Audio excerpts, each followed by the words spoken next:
a whole year, the international community, including our allies, were incapable of bringing a diplomatic solution. Hezbollah will not back down.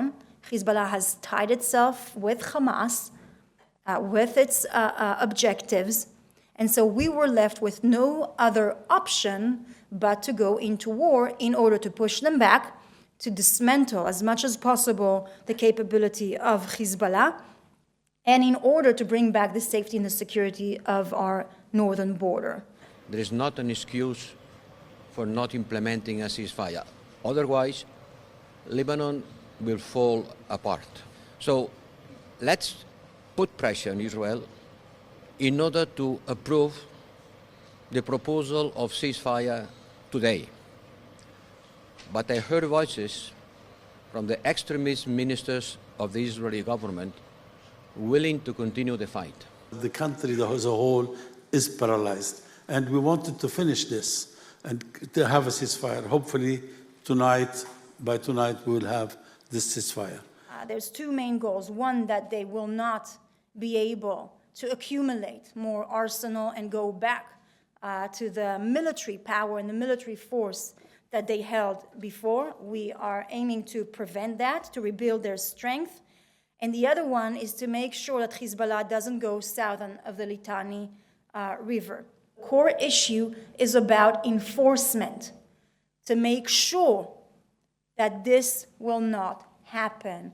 And unfortunately, throughout years, we've been let down by the international community, including forces like UNIFIL, who were meant to prevent Hezbollah's threat on Israel. As the Israelis withdraw, will fill in their place around 5,000 troops. This would be added to around 5,000 that exist in the south. And in cooperation with UNIFIL, after 60 days, the only authority in South Lebanon, in south of the Litani, not South Lebanon, in south of the Litani, it would be the authority of the Lebanese government. This process would lead to negotiations with Israel on the borders and will settle once and for all the borders between us and Israel. And it has not been settled for a long time. And Israelis have been refusing to talk about it. That we will not go back to the 6th of October, where we know, when we have evidence and we see how Hezbollah is arming himself, how they are building tunnels in order to plan another full-blown massacre similar to the one on the 7th of October through our northern border, to arm itself with an enormous, exorbitant amount of missiles and rockets that can, harm our communities, our children. We will react immediately. بخصوص وقف إطلاق النار بعتقد إنه رح يتطبق. الطرفين تعبوا. هل رح يكون في التزام بهذا الموضوع؟ هذا بإيد الدولة. لازم الدولة تقوم بهذا الموضوع، تتابع هذا الموضوع. لازم يكون في قرارات دولية حاسمة ضد إسرائيل، مش وقت اللي بدها بتطلع فوق جونا وفوق بحرنا.